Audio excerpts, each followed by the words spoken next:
कल हमने single inheritance के बारे में पढ़ा, आज हम मल्टी लेवल इनहेरिटेंस के बारे में पढ़ेंगे।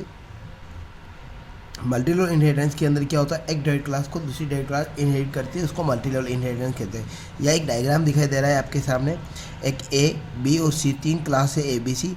ए बेस क्लास है, एक बी डायरेक्ट क्लास है, डायरेक्ट क्लास ने एक क्लास को इनहेरिट कर रखा है। फिर अगेन सी डायरेक्ट क्लास है, सी ने बी को इनहेरिट करा है। तो इस तरह से सी के पास ए और बी की सारी प्रॉपर्टी यूज़ करने की ऑथोराइजेशन मिल चुकी है।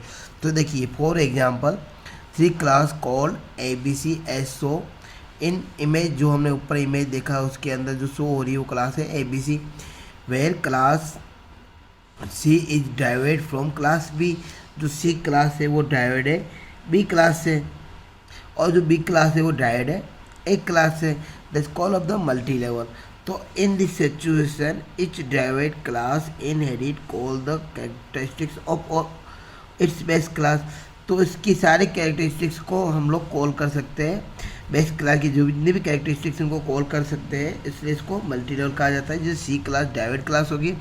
अब सी क्लास बी की प्रॉपर्टीज यूज़ कर सकती है, बी के जितने भी मेंबर्स हैं उसको यूज़ कर सकती है, और बी डाइवेड रहे फ्रॉम बेस क्लास ए से, तो ए की जितनी भी प्रॉपर्टीज है वो बी यूज़ कर सकती है। जबकि सी अब बी को यूज़ करें तो बी के अंदर ऑलरेडी ए की प्रॉपर्टी यूज हो रही है, तो ऐसे सी ए और बी दोनों की प्रॉपर्टी यूज़ कर सकती है। फॉर एग्जांपल हम एक एग्जांपल देख के देखते हैं कि हमारे पास एक डाइवेड क्लास है रेक्टेंगल। एक रेक्टेंगल डाइवेड क्लास है हमारे पास, is use as base class to create the डाइवेड क्लास कॉल्ड कलर रेक्टेंगल। जो एक कलर रेक्टेंगल है हमारे पास वो डाइवेड है, रेक्टेंगल क्लास है, और रेक्टेंगल डाइवेड है शेप क्लास है। तो due the inheritance the colour rectangle inherit all the characteristics of rectangle shape.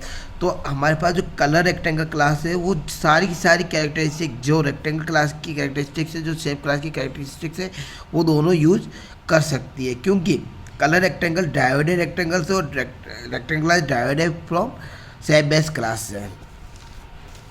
तो when there is a chain of inheritance, जो इनहेरिटेंस की जो चेन बनती है उसको is now at multi level inheritance को मल्टी लेवल इनहेरिटेंस कहा जाता है। हम अनदर एक एग्जांपल और लेके देखते हैं।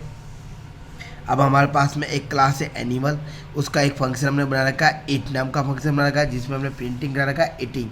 हमने क्लास दूसरी ले ली डॉग। अब डॉग क्लास जो ले रखी है उसने इनहेरिट कर रखी है एनिमल क्लास को, मतलब ये क्लास डाइवर्ड है एनिमल से। और एनिमल क्लास के अंदर भी हमने एक बाग नाम का फंक्शन बना रखा है, जिसमें हमने लिखवाया ब्रेकिंग, और एक क्लास हमने बना रखी है बेबी डॉग। अब ये तीसरी क्लास होगी बेबी डॉग, जो बेबी डॉग इनहेरिट कर रही है डॉग क्लास को। अब डॉग क्लास इनहेरिट कर रही है एनिमल क्लास को। तो अब पब्लिक वॉइड हमने एक वीप नाम का फंक्शन बना रखा है, जिसमें हमने वीपिंग प्रिंट करवा रखा है। अब हमने जैसे ही मेन प्रोग्राम के मेन फंक्शन के अंदर बेबी डॉग क्लास का एक ऑब्जेक्ट क्रिएट करा D1, कौन सा, बेबी डॉग का D1। अब D1.it फंक्शन कॉल करा है, D1.back फंक्शन करा है, B1.whip कॉल करा है। तो तीनों फंक्शन कॉल हुए। बट यहाँ पर मेजर आप लोग नोटिस करो कि बेबी डॉग क्लास बना रखी है, कौन सी, बेबी डॉग। और बेबी डॉग क्लास के अंदर सिर्फ फंक्शन कौन सा है, वे भी कॉल हो रहा है।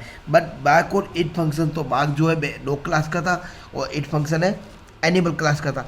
तो आपके दिमाग में ये आ रहा होगा कि सर इट और बाग को कैसे कॉल करा गया, क्योंकि बेबी डॉग ने किसको इनहेरिट करा है, डॉग क्लास को।